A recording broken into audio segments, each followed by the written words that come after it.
Okay तो अभी solutions का हम लोग करने वाले हैं कॉलिगेटिव प्रॉपर्टीज। कॉलिगेटिव प्रॉपर्टीज का एक नेक्स्ट पार्ट है that is the abnormal molecular masses. पहले इस चीज को समझते हैं, एब्नॉर्मल मॉलिक्यूलर मासेस आते क्या है, कैसे होते हैं, राइट। एब्नॉर्मल मॉलिक्यूलर मासेस में हमने करना क्या है, जैसे कि हमने कॉलिगेटिव प्रॉपर्टीज पे पढ़ा था। कॉलिगेटिव प्रॉपर्टीज जो है वो डिपेंड करती हैं इसके ऊपर, नंबर ऑफ पार्टिकल्स के ऊपर, नंबर ऑफ पार्टिकल्स के ऊपर, इररिस्पेक्टिव ऑफ इट्स नेचर, उसकी नेचर के ऊपर जो है वो डिपेंडेंट नहीं है, राइट।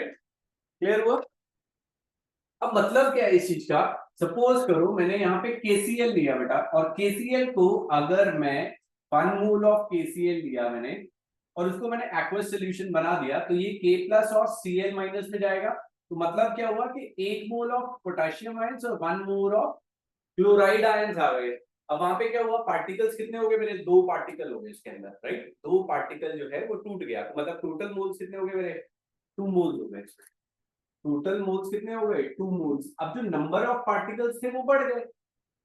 अब KCl का अगर मैं मॉलिक्यूलर मास लेता हूं तो दैट इज 39 प्लस 35.5 74.5। अभी क्या हुआ, जब एक्वस में था, जब सॉलिड में था तो 74.5 क्या था, 1 मोल का मास था। बट जब मैंने उसे एक्वस सॉल्यूशन में डाल दिया तो 2 मोल्स का मास कितना हो गया मेरा, 74.5 ग्राम्स। अब 1 मोल के लिए क्या हो जाएगा, ठीक है, इसको हम सॉल्व कर लेते हैं, कितना आ जाएगा ये 37.25, राइट। तो ये हो गया 37.25। ये क्या है मेरा एब्नॉर्मल मॉलिक्यूलर मास हो, this is the abnormal molecular mass. Normal KCl का ये था सॉलिड स्टेट में, बट जैसे ही मैंने उसे सॉल्यूशन में डाल दिया तो वो किसमें कन्वर्ट हो गया, एब्नॉर्मल मॉलिक्यूलर मास जो है वो शो कर रहे हैं, because of this colligative property. क्योंकि कॉलिगेटिव प्रॉपर्टी में हमने पढ़ा वो डिपेंड कर रहा है नंबर ऑफ पार्टिकल्स के ऊपर, नंबर ऑफ पार्टिकल्स डबल हो गए। क्लियर हुआ? तो ये तो था डिसोसिएशन को लेके, ये वाला पार्ट हमने किया डिसोसिएशन को लेके। अभी हम एक और पार्ट करते हैं जहां पे एसोसिएशन होगा, मॉलिक्यूल्स का एसोसिएशन होने वाला है। अब हमने यहाँ पे क्या किया, एक एसिटिक एसिड लिया, राइट। अब एक चीज का ध्यान रखिएगा, जब हमने एसिटिक एसिड लिया तो एसिटिक एसिड में 2 चीजें हुई। क्या क्या होएगा, एक या तो वो डिसोसिएट भी करता है, एसिड है तो वो भी, एसिड है तो वो डिसोसिएट भी करेगा, और वो एसोसिएट भी कर रहा है। अब ये डिसोसिएशन और एसोसिएशन कैसे पता चलेगा, कहां पे वो डिसोसिएट हुआ, कहां पे वो एसोसिएट हुआ, कोई बताएगा कि वो कैसे मेरा एसोसिएट हुआ और कैसे डिसोसिएट हुआ। अब वो उसके सॉल्वेंट के ऊपर डिपेंड करता है।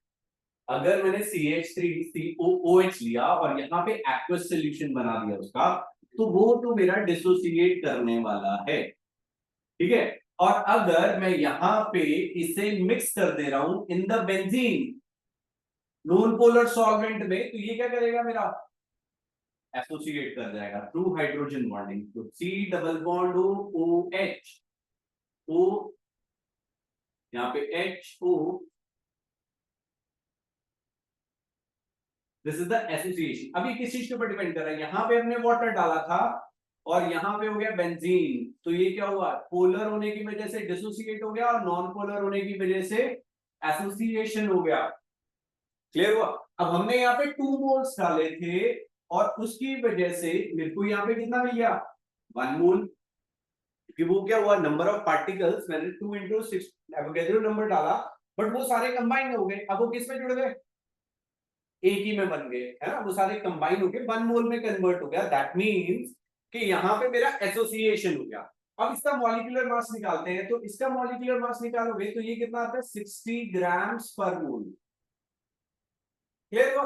बट जब मैंने इसको कर दिया तो ये किसमें कन्वर्ट हो गया, अभी पूरा एक ही स्पीशीज हो गई, तो दैट बिकम्स 120 ग्राम्स पर मोल। क्लियर है? अब यहां से कुछ कंफ्यूजन आएंगी, क्या कंफ्यूजन आएंगी, जरा एक बार पार्टिकल को जरा ध्यान से देखिएगा, क्या हम जो है यहाँ पे चेंजेस करेंगे, राइट। अब एक चीज है एसोसिएशन में अल्फा आई, है ना, अल्फा पार्टिकल्स, अल्फा का वैल्यू क्या आने वाला है, आई का वैल्यू क्या आने वाला है। है ना। तो उस चीज को जो है हमने बहुत अच्छे से ध्यान से रखना है। अब ध्यान दीजिएगा बेटा, आई की value that is always greater than one, याद रखिएगा आई की वैल्यू हमेशा ग्रेटर देन वन होएगा, कब? जब हमारा डिसोसिएशन हो। और आई का वैल्यू लेस देन वन रहने वाला है इस केस में एसोसिएशन में। समझ आया? अब आई ग्रेटर देन वन डिसोसिएशन, आई लेस देन वन एसोसिएशन। अब ये आई क्या चीज है? इसे हम बोलते हैं वॉन्ट ऑफ फैक्टर। आई को हम लोग क्या बोलते हैं? Want of factor. अब ये काम कैसे करेगा, कैसे निकलता है, क्या है इसकी कहानी, उसे देख लेते हैं। अब आई जो है वो एब्नॉर्मल मॉलिक्यूलर मासेस निकालने में हेल्प करने वाला है। अब आई देखो भाई, अगर आप कभी भी कंफ्यूज हो रहे हो, कभी भी लगता है, तो क्या करना है हमें? आई का वैल्यू, ये चीज याद रहेगी, आई की वैल्यू ग्रेटर देन वन है। अब ध्यान दीजिएगा, आई की वैल्यू ग्रेटर देन वन कैसे आएगी? अगर मैं 74.5 को 37.25 से डिवाइड करूं तो आई की वैल्यू क्या आ जाएगी? 2 आ जाएगी, मतलब that is greater than one. तो मेरे को एक चीज समझ में आया, क्या किया मैंने यहाँ पे? Normal molecular mass upon abnormal molecular mass. अब मुझे तो नहीं पता था, बस मेरे को क्या पता था कि आई की वैल्यू ग्रेटर देन वन आने वाली है, तो मैंने क्या किया? Normal molecular mass upon abnormal. यहाँ पे वैल्यू पुट कर देते हैं हम, तो 74.5 अपॉन 37.25। इसको आप उल्टा करके देखो क्या आंसर आएगा। वो क्या आ जाएगा? हाफ आ जाएगा, 1/2 आ जाएगा। तो मतलब ये चीज जो थी हमें ध्यान रखनी है बस। अब यही सेम फॉर्मूला मैं यहाँ पे पुट कर देता हूँ। अब यहाँ पे निकालते हैं आई की वैल्यू, तो that will be equal to normal molecular mass कितना है? 60। और एबनॉर्मल कितना आया? 120। तो इसका वैल्यू क्या आ गया? 0.5। मतलब मेरा आंसर क्या है? सही है, आई की वैल्यू लेस देन वन आ गई। अब भूल भी जाओ फॉर्मूला, भैया उसने कौन सा लगाया था। नॉर्मल अब नॉर्मल वाली कहानी चेंज हो जाती है ना, ऊपर नीचे हो गया, तो भैया नॉर्मल अपॉन एबनॉर्मल जो है हमारा आ जाए। क्लियर है? ठीक है, इसके अंदर आप वो भी लिख सकते हो, observe colligative property upon normal colligative property. वो भी हम डिस्कस करेंगे कैसे आएगा, जब पॉइंट आएगा वहां पे मैं आपको बता दूंगा कॉलिगेटिव प्रॉपर्टी के ऊपर क्वेश्चन आएगा। ठीक है, this is van't factor आ गया। अब जो कॉलिगेटिव प्रॉपर्टी थी उसके अंदर हमने क्या किया? इन सबको यूज किया, वेंट ऑफ फैक्टर को कैसे यूज किया उसे देख लेते हैं। तो हमने यहाँ पे 4 कॉलिगेटिव प्रॉपर्टीज पढ़ी थी। पहली कॉलिगेटिव प्रॉपर्टी थी हमारी relative lowering in vapour pressure, relative lowering in vapour pressure. अब उसके लिए एक फॉर्मूला था, P not minus P S upon P not. ठीक है, कुछ बुक्स में पीएस भी लिखा गया है, तो कोई कंफ्यूजन की जरूरत नहीं है। P not minus PS upon P not लिख दीजिए, या पीएस लिखिए, आंसर में बहुत छोटा सा चेंज आने वाला है। क्लियर हुआ? तो that will be equal to i, i हमने इसमें एडिशन करना है, that will be equal to W B upon M B into M A upon W A. Clear हुआ? यहाँ पे हमने क्या किया? सिर्फ आई का एडिशन कर दिया, ये चीज चेंज हुई और कुछ नहीं था। क्योंकि इससे पहले जब हमने कॉलिगेटिव प्रॉपर्टीज पढ़ी थी तो उसके अंदर क्या चीज थी? क्या चीज थी उसके अंदर? हमने क्या चीज पढ़ा था कि वहां पे सारे के सारे जो भी मॉलिक्यूल्स हमने लिए थे वो सारे के सारे क्या थे? नॉन पोलर थे। जैसे हमने ग्लूकोज पे क्वेश्चन किए, शुगर पे क्वेश्चन किए थे, यूरिया पे क्वेश्चन किए थे, तो वो कोई भी डिसोसिएट नहीं हो रहा था। अभी हम जो करेंगे यहाँ पे कॉलिगेटिव प्रॉपर्टीज वाले में, वहां पे पार्टिकल जो है वो आयनिक रहेंगे, वो डिसोसिएट करेंगे या वो एसोसिएट करने वाले। राइट, तो ये चीज का आपको ध्यान रखना है। सेकेंड कॉलिगेटिव प्रॉपर्टी थी हमारी depression in freezing point. Let's say depression in freezing point, right. यहां पे मैं अभी समझाऊंगा नहीं क्या है डिप्रेशन। तो delta T F that will be equal to K B into W B upon M B into W A. Right, एक और चीज रह गया इंटू 1000। क्लियर हुआ? और यहां पे हमने क्या किया? एक और चीज ऐड किया विच इज आई। ठीक है, सिर्फ आई का एडिशन किया है। तीसरी, एलिवेशन इन बॉइलिंग पॉइंट।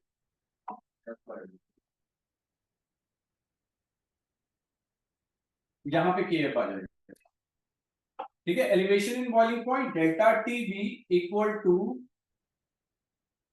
के B into W B into 1000 M B into W A, right. और यहां पे एक और क्वालिटेटिव प्रॉपर्टी आ गई हमारी, कौन सी, लास्ट जो है, that is the osmotic pressure. अब ऑस्मोटिक प्रेशर में क्या हुआ, आई वापस से एडिशन हो गया। Fourth is the osmotic pressure,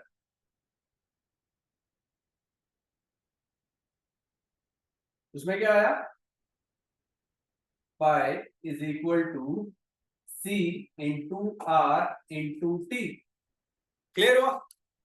और यहां पे हमने एक आई लगा दिया, i into C into R into T. Fine, clear है। अभी क्या क्या चीजें हैं डब्ल्यू बी एम बी, वो मैं एक बार फिर से आप लोगों के लिए लिख दे रहा हूं, क्या क्या चीजें रहेंगी, ताकि आपको जब क्वेश्चन कर रहे हो तो वो चीज आप समझ सको क्या चीज गिवन है। ठीक है, पी नॉट जो है that is the vapour pressure of pure solvent, PS is the vapour pressure of solution, right? WB is the given weight of solute, WA given weight of solvent, MB molecular mass of solute, MA molecular mass of solvent, right?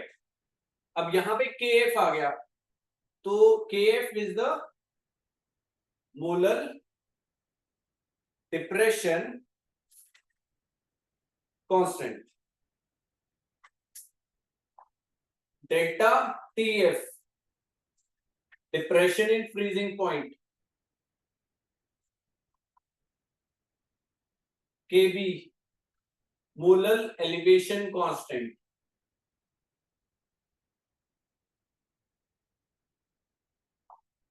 and delta TB elevation in boiling point, right? Pi is the osmotic pressure,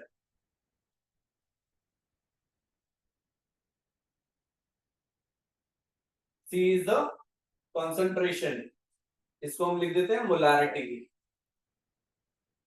R is the gas constant, and T is the temperature. Molarity, moles of solute on volume of solution in liter. इसको आप ऐसे भी लिख सकते हो WB upon MB into B, right. Litres में convert करना तो इंटू 1000 भी कर दीजिएगा। चलिए इसे नोट डाउन कर लीजिएगा जरा जल्दी।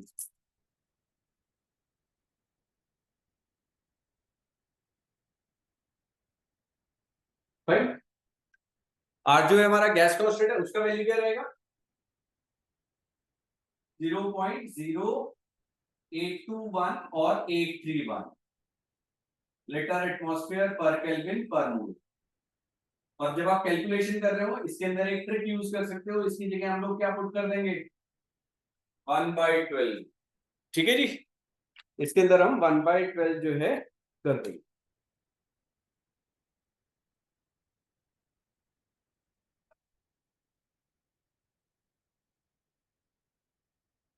राइट,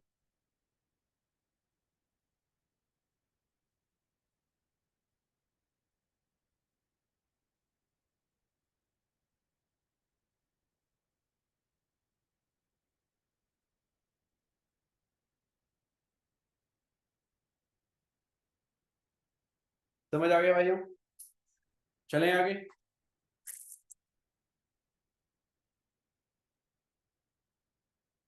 ये फॉर्मूला हो गया, ये उसके बारे में डिस्कशन हो गया। अब हम यहाँ पे अल्फा के बारे में डिस्कशन करते हैं। Alpha is the degree of ionisation और डिसोसिएशन। अल्फा अल्फा अल्फा बोलता है कि कितने पार्टिकल्स मेरे डिसोसिएट करे या एसोसिएट करे upon total number of molecule, जैसे हम पढ़ेंगे। क्लियर हो गया? फिर 1/12 तो यही वाले मेरे को करना है जो यही बातें हैं जनरली करते हैं। नहीं, जनरली आप कर सकते हो, 8.314 के लिए तो नहीं करोगे। ये तो जैसे कैलकुलेशन को इजी करने के लिए हमने 1/12 ले लिया। आप अपना कैलकुलेटर निकालेंगे जरा, उसमें देखो अगर 1 डिवाइडेड बाय 12 करोगे तो इट कम्स टू बी 0.08333। तो 83 तक तो 3 डेसिमल तक तो मेरा आंसर सही है। उसके बाद जो वो दिया था तो बहुत 19-21 का फर्क आएगा, 19-20 का फर्क आएगा, 21 में नहीं। ठीक है, वो जिससे एक शॉर्टकट था आपकी कैलकुलेशन इजी करने के लिए, क्योंकि बहुत सारा टाइम लग जाता हमारा कैलकुलेशन करने में। राइट, क्लियर हुआ? अब अल्फा डिग्री ऑफ एसोसिएशन और डिसोसिएशन।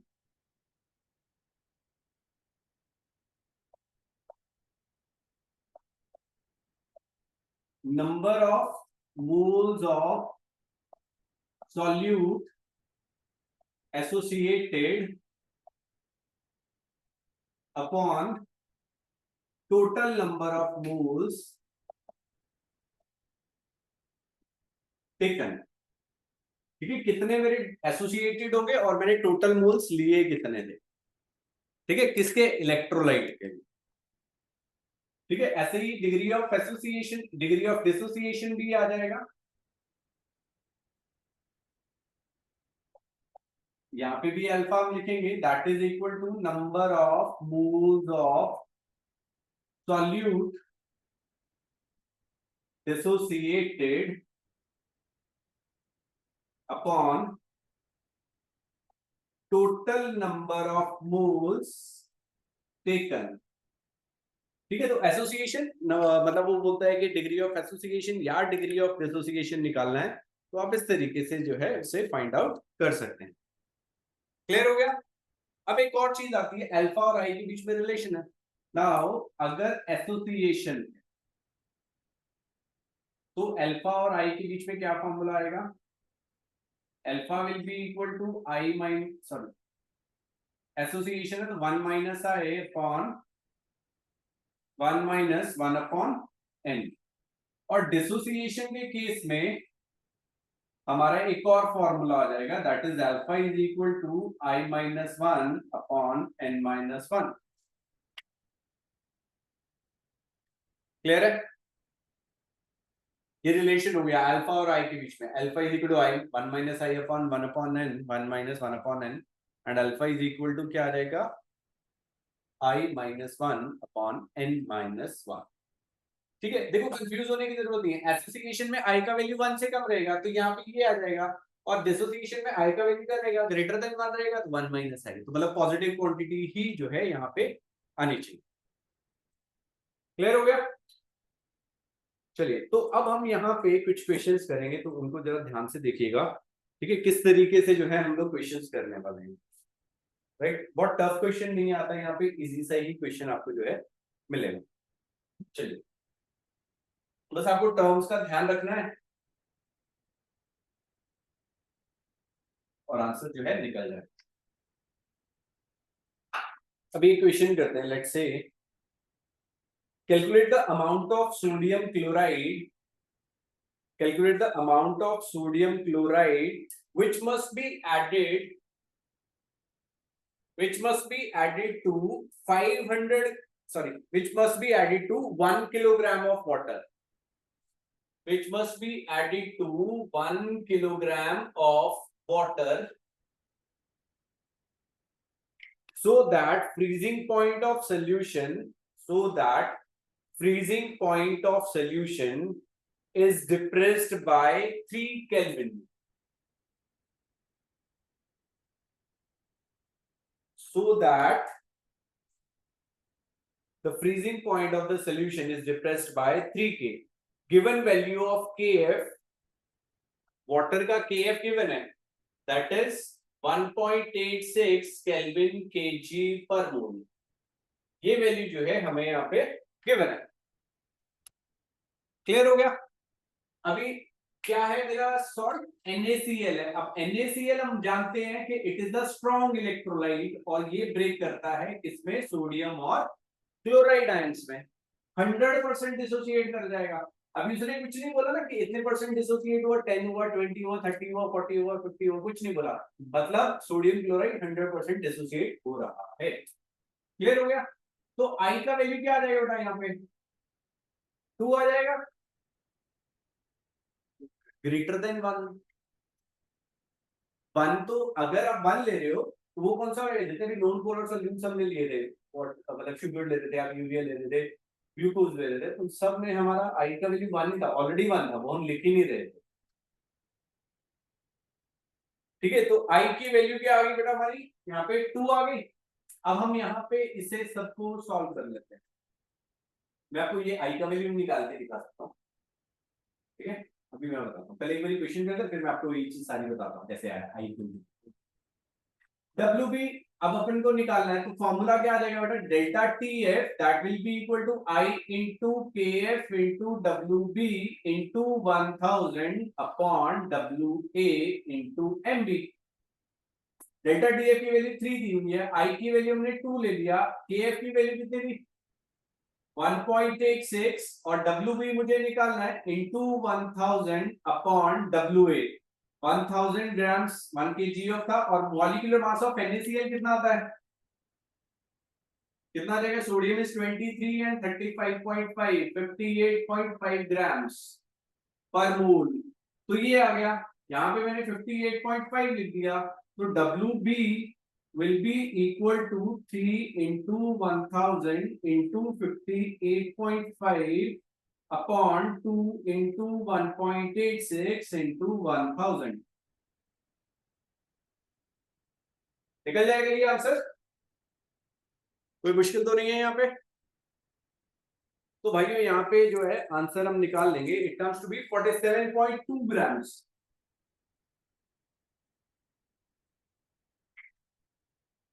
क्लियर है, 47.2 ग्राम जो है भैया यहाँ पे आंसर जो है हमारा आ गया। ठीक है, चलिए अब यहाँ पे देखते हैं, यहाँ पे डिसोसिएशन हुआ, यहां से हम निकाल सकते हैं। अब मैंने क्या बोला बेटा, ये अल्फा, ये जो NaCl है 100% डिसोसिएट हुआ, तो जितना मैंने डाला था उतना ही आ जाएगा। 100% मतलब अल्फा का वैल्यू क्या होगा, 1 आ गया। चलो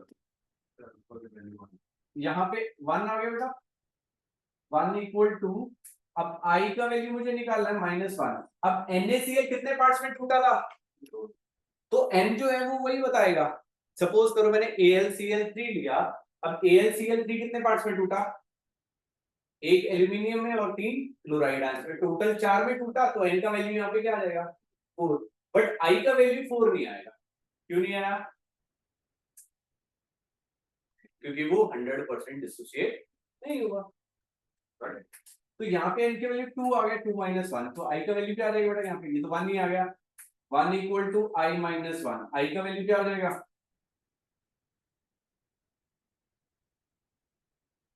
क्लियर हुआ। किसी भी तरीके से कर सकते हो भाई बहनों। अभी एक तरीका समझ में आ गया, एक और तरीके से करते हैं। ठीक है, एक और तरीके से करते हैं सर।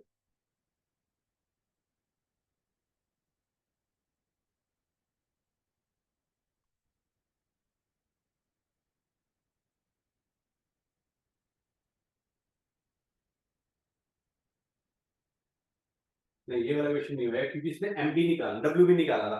कोई भी क्वेश्चन आएगा जिसके अंदर हमें मॉलिक्यूलर मास निकालना होगा, तो वो मैं आपको करके दिखाऊंगा दूसरे वाले तरीके से। ठीक है,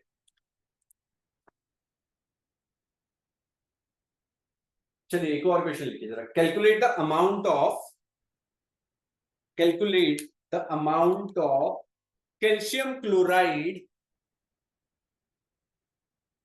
calcium chloride, calculate the amount of calcium chloride which must be added to, which must be added to 500 grams of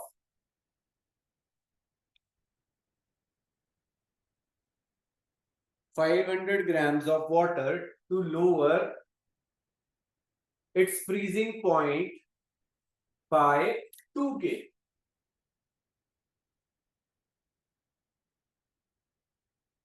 Assuming C calcium chloride to be completely dissociated, मतलब अल्फा जो है वो 100% दे दिया, तो मतलब अल्फा का वैल्यू 1 आ गया।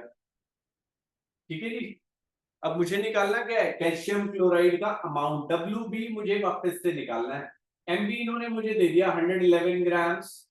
ठीक है, WA कितने कितने उसमें डिसॉल्व किया, 500 ग्राम्स में। अब अल्फा का वैल्यू क्या आया बेटा, 1 आ गया। अब मैं यहां से I फाइंड आउट कर सकता हूं। Alpha is equal to I minus 1 upon N minus 1। अब ये CaCl2 था, तो ये Ca प्लस प्लस में जाएगा और 2Cl माइनस में जाएगा, तो मतलब 3 पार्टिकल्स में टूटा। अल्फा का वैल्यू 1 था, I minus 1 upon N minus 1 कितना हो जाएगा, 3 माइनस 1। तो यहाँ पे क्या आ गया, 2 आ गया बेटा। 2 इक्वल टू I माइनस 1। आई का वैल्यू क्या हुआ, जब भी 100% दिया तो मतलब सेम आ जाएगा, कितने पार्ट्स में टूटा। यहां से हमने को आई का वैल्यू पता लग गया, डायरेक्टली वैल्यू पुट कर दीजिए इसमें। क्या हो जाएगा बेटा, delta TF equal to I into KF into WB into 1000 upon WA into MB। Value put करिए, आंसर आ गया। डेल्टा TF का वैल्यू 2 दिया हुआ है, आई का वैल्यू कितना हो गया 3 इंटू KF का 1.86, क्योंकि वाटर में मिक्स किया तो वो सेम रहेगा, राइट। और WB कितना मेरा निकालने का है, इंटू 1000 अपॉन WA कितना था 500 इंटू MB। अब कैल्शियम क्लोराइड गिवन है 111 grams, so WB will be equal to 111 upon 3 into 1.86,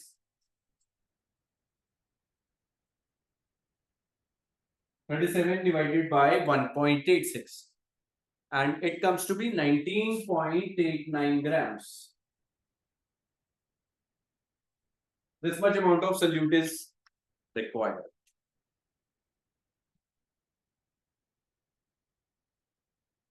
Clear है?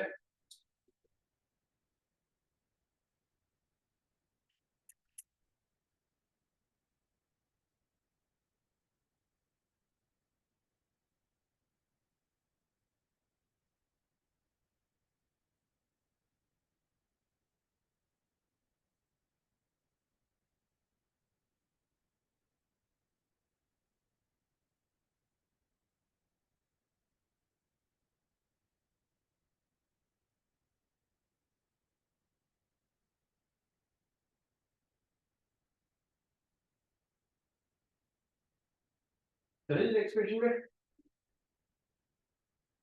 चलिए क्वेश्चन लिखिए जरा। Calculate the freezing point of solution containing, calculate the freezing point of a solution containing 0.3 grams of acetic acid,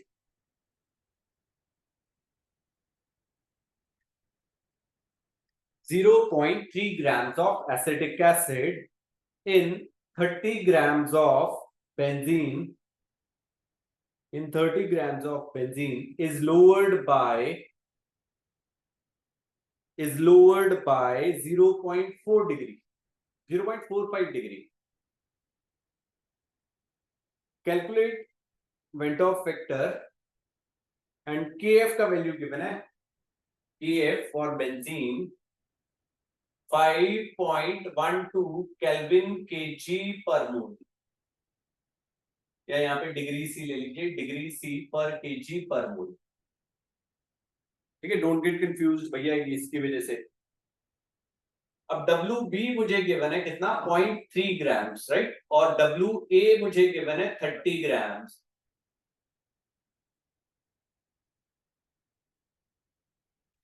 delta TF जो है 0.45 degree given है, तो हम इसे 0.45 केल्विन ले सकते हैं, तो एक ही बात है, तो आप इसमें कंफ्यूज मत करिएगा, ठीक है जी। चलिए निकालिए जरा कैसे आए। अब देखो बेटा, इसको करने के दो तरीके थे, इस क्वेश्चन को करने के दो तरीके, राइट। कैसे होएगा? एक पहला तरीका, हम लोग डायरेक्टली फॉर्मूला पुट करते हैं, delta T F is equal to I into K F into W B into 1000 upon W A into M B, right. अब ये एसिटिक एसिड है, एसिटिक एसिड का मॉलिक्यूलर मास कितना होता है? CH3COOH, यहां से निकाल लेते हैं, 12 प्लस 3 प्लस 12 प्लस 32 33, ठीक है, 60 ग्राम स्क्वायर मोल। मैं यहाँ पे वैल्यू पुट करता हूँ, आंसर निकालता हूँ। डेल्टा टीएफ की वैल्यू कितनी है? 0.45 इक्वल टू आई, आई निकालना मुझे। केएफ का वैल्यू कितना है? 5.12। डब्ल्यूबी की वैल्यू कितनी है? 0.3 इंटू 1000 अपॉन डब्ल्यू ए कितना है मेरा? 30 ग्राम्स इंटू एमबी, यहाँ पे 60 आ गया, राइट। आई का वैल्यू निकाल देते हैं बेटा, क्या आ जाएगा? 0.45 into 30 into 60 upon 5.12 into 0.3 into 1000। इसको 3 बना देते हैं, तो 3 से 3 कैंसिल हो जाएगा, ये भी गया। तो क्वेश्चन starting theory भी हम पता है, the freezing point of the solution। फिर डेल्टा टीएफ का नहीं मिलेगा, ये दिया तो हुआ है, the freezing point of solution containing 0.3 grams of acetic acid in 30 grams of benzene is lowered by 0.45 degree, right. 0.45 degree given है, तो आपने क्वेश्चन में कुछ गलत लिखा। आगे 2.705, ओके सॉरी यार, ठीक है। अब इसको अगर हम सॉल्व करें, 2.70 डिवाइडेड बाय 5.12 कितना आएगा ये? आई गेस 0.53 आ जाएगा ये, ठीक है। कैलकुलेटर करके देखो जरा, 2.70 डिवाइडेड बाय 5.12 कितना आ रहा है? 527, मैंने राउंड ऑफ कर दिया, 53 आ गया। पहले क्लियर हो गया ये किस तरीके से मैंने किया, ओके। अब सेकंड तरीका एक और है, दो तरीके से ये क्वेश्चन सॉल्व होएगा।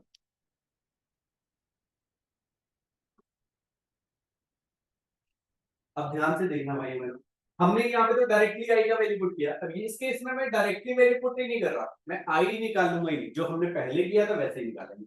Delta T F that will be equal to, क्या आएगा बेटा?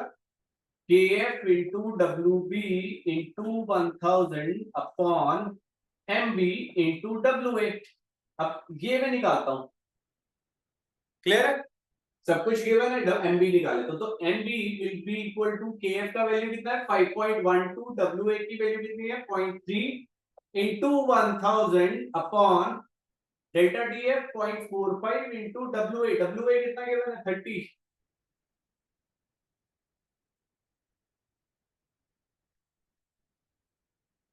कितना आ गया बेटा ये?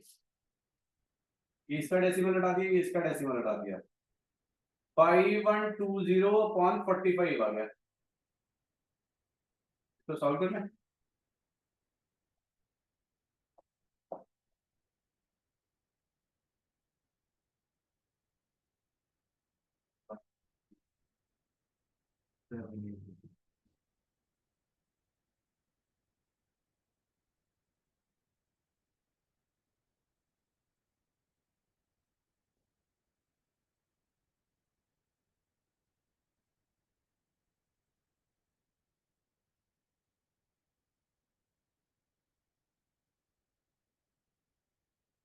कितना आएगा यहाँ पे? 113.7 समथिंग आएगा, ठीक है। अच्छा 77 जा रहा है, तो हमने ये किया 113.77 ग्राम्स आ गया, ये मेरा एक मॉलिक्यूलर मास आ गया, this is the abnormal molecular mass. Now अब मैं क्या करता हूं, I इज इक्वल टू क्या था बेटा?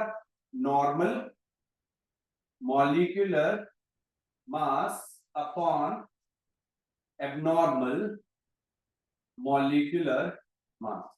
अब नॉर्मल कितना था वहां पे हमने निकाला था, दैट इज 60, और यहाँ पे हमने किया 113.77, इसे डिवाइड करो बेटा कितना आ रहा है, सेम ही आना चाहिए 0.53। दोनों केसेस में आई का वैल्यू क्या आ रहा है, सेम आ रहा है, तो आप किसी भी तरीके से जो है इस क्वेश्चन को सॉल्व कर सकते हैं। क्लियर है? तो जो आपको इजी लगे वो वाला मेथड आप जो है यूज कर सकते हैं।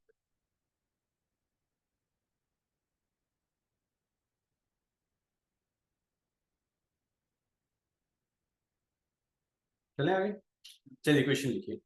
अ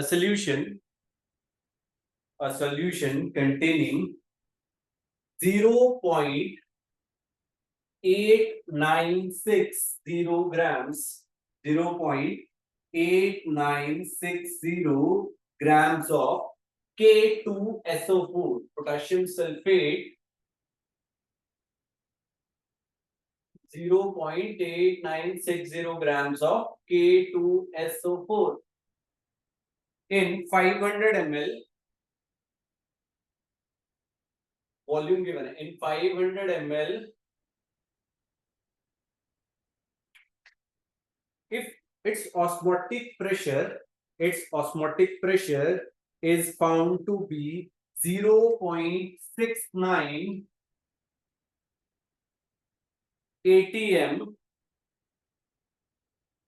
at 27 degrees C. At 27 degrees C, calculate value of Ventov factor. I का वैल्यू हमें जो है फाइंड आउट करना है,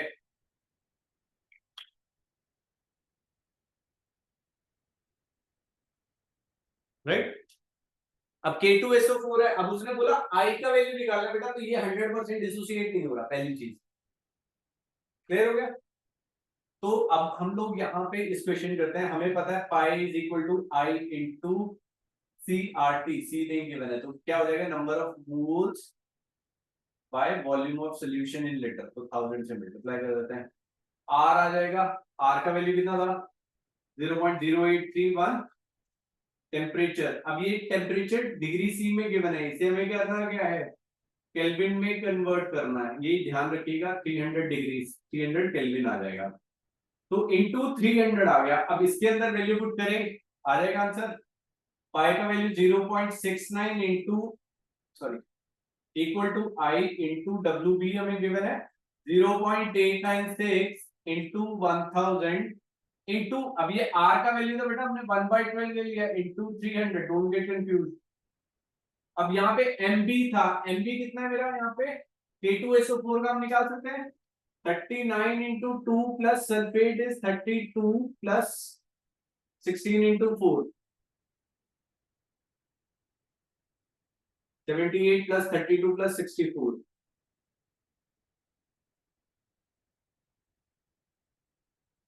174 grams per mole, तो it will be 174 into volume, volume 500 आ गया into 12। अब I का वैल्यू कितना आएगा बेटा, यहाँ पे देख लेते हैं जरा,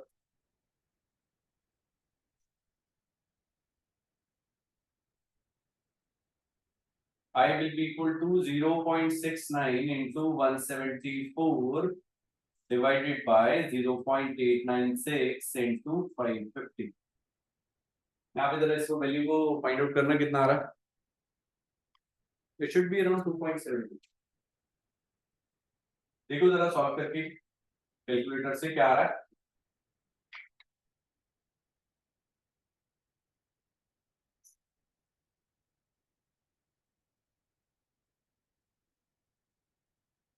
डिवाइड कर दो ऐसे,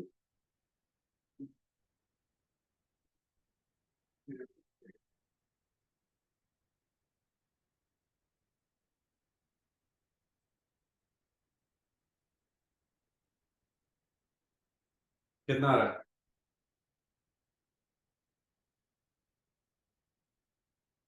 ऐसे नहीं करते, मैं बताता हूँ, ऐसे करो, अरे ऐसे नहीं करते, एक ही बारी में हो जाता है।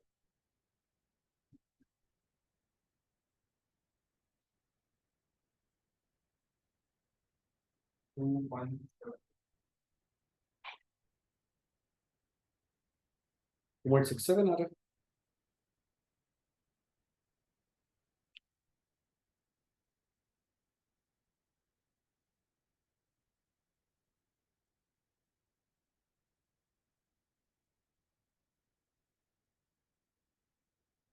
हम्म, 2.67 आ रहा है।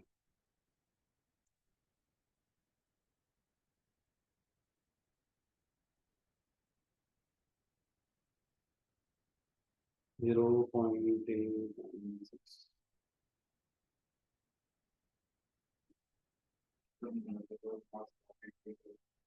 हाँ नहीं सही है।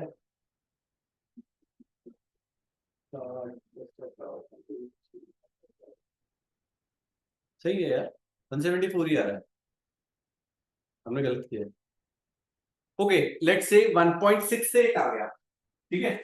वो हमने यहाँ पे 1/12 लिया था, तो मे बी आंसर में थोड़ा सा वेरिएशन आ गया होगा, ठीक है। तो 2.68 आया, ये चीज क्लियर है।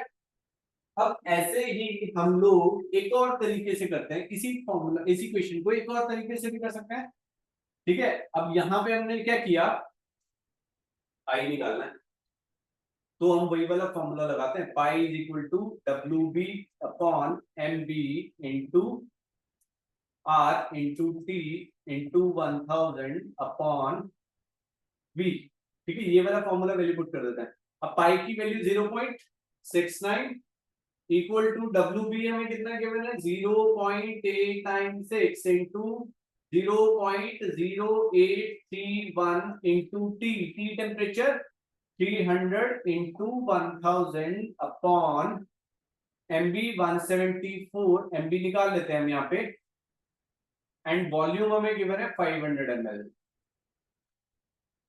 राइट। तो एमबी कितना आता है भैया, यहाँ पे जरा कैलकुलेट करना, तो 0.896 इंटू 1/12 इंटू 300 इंटू 2 अपॉन में 0.69 आ रहा है। बेटा एमबी निकालना, कितना आ रहा है,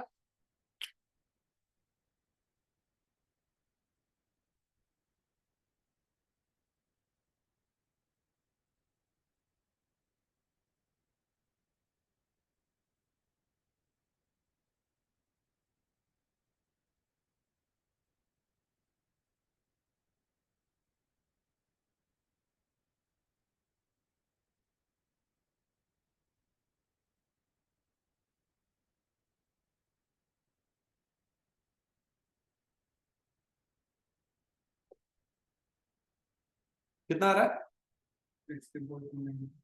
64.92 आ गया। Is the molecular mass.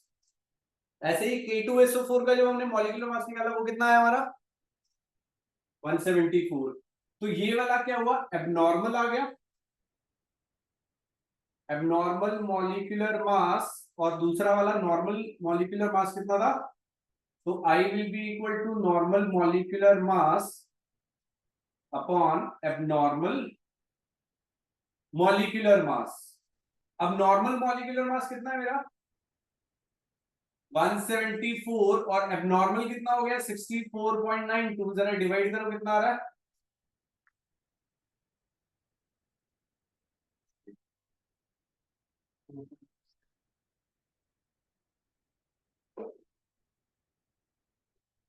2.68। तो दोनों केसेस में जो मेरा वैल्यू आ रहा है वो क्या आ रहा है, सेम आ रहा है। दोनों केसेस में जो वैल्यू आ रहा है भैया वो सेम आ रहा है। समझ आया, कोई कंफ्यूजन है इसमें।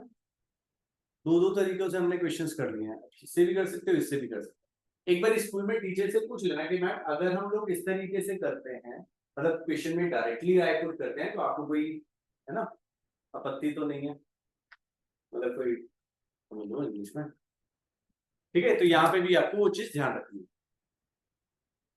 फाइन,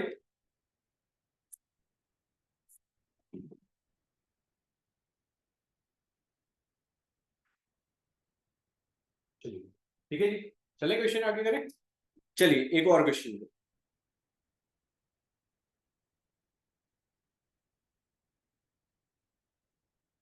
लिखिए 75.2 ग्राम्स ऑफ फिनोल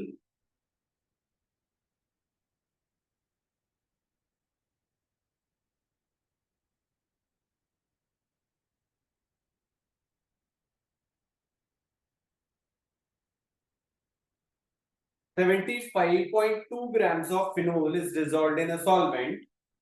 WB हमें given है कितना 75.2 grams of phenol C6H5OH.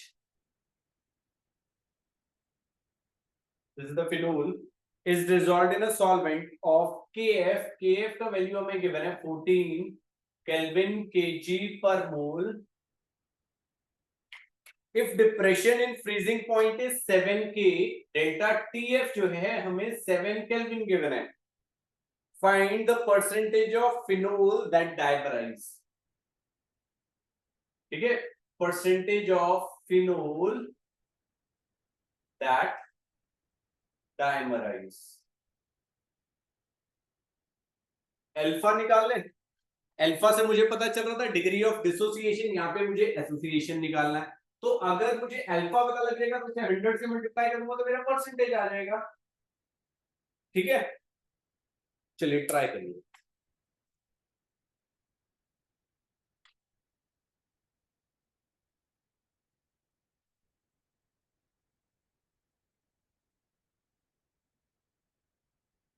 आई का वैल्यू निकालना पहले, अल्फा निकालने के लिए आई निकालिए.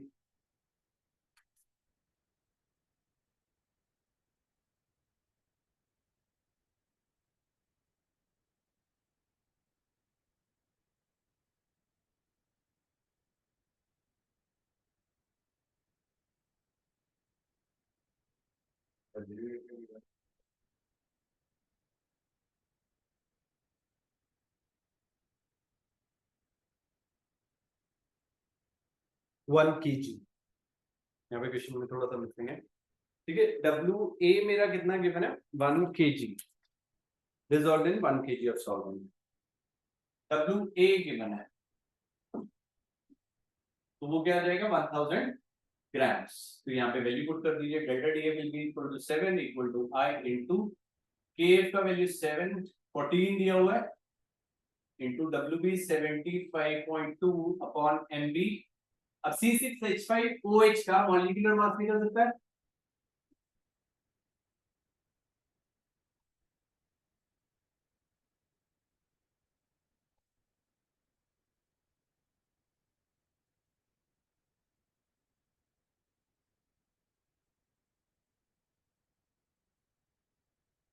Ninety four into W A कितना आ गया मेरा 1000.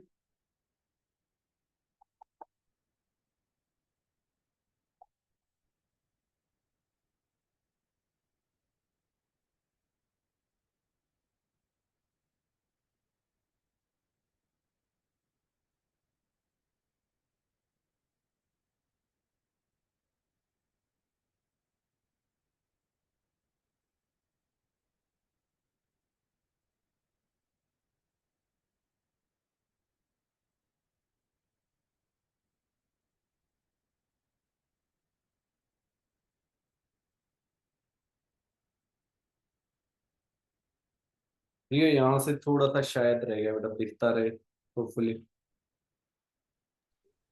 थोड़ा सर आ गया.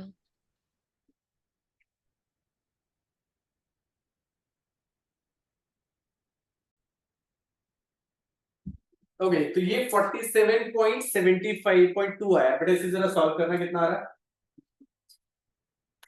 0.625 आ गया. ये तो अब आई आ गया. अब ये क्या है एसोसिएशन है तो alpha will be equal to क्या था 1 माइनस आई upon 1 minus 1 upon n. Right. अब ये देखो कितने पार्टिकल्स, इनकी वैल्यू क्या आएगी, कितने पार्टिकल्स मेरे कंबाइन कर रहे हैं, कितने पार्टिकल्स करेंगे डाइमराइज के लिए 2. तो एन का वैल्यू 2 आ गया. अब alpha will be equal to 1 minus 0.625 upon 1 minus 1/2. तो ये कितना आएगा 0.375 अपॉन 0.5. क्लियर हुआ?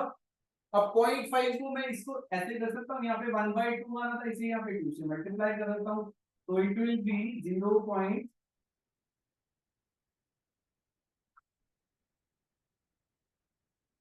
0.75।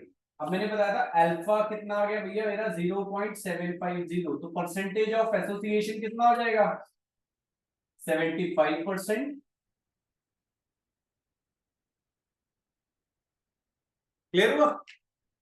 That will be equal to 75%। Clear है? कोई कंफ्यूजन है इसमें? पक्का? दो अलग अलग तरीकों से इसे भी निकाल सकते हैं, आई का वैल्यू हम दूसरे तरीके से भी निकाल सकते हैं। इसका नॉर्मल मॉलिक्यूलर मासेस निकालेंगे, फिर उसके बाद आई का वैल्यू आ जाएगा। फॉर्मूला तो यही लगने वाला है क्योंकि एसोसिएशन है, बाद में तो यही आने वाला है। क्लियर हुआ? अल्फा वाला क्वेश्चन जो है ये भी हमारा हो गया। Right, fine. तो इस क्लास के लिए इतना ही है, बाकी हम कल जो है इसका पूरा चैप्टर जो है पूरा का पूरा जो है कोशिश करेंगे हम इसे खत्म कर।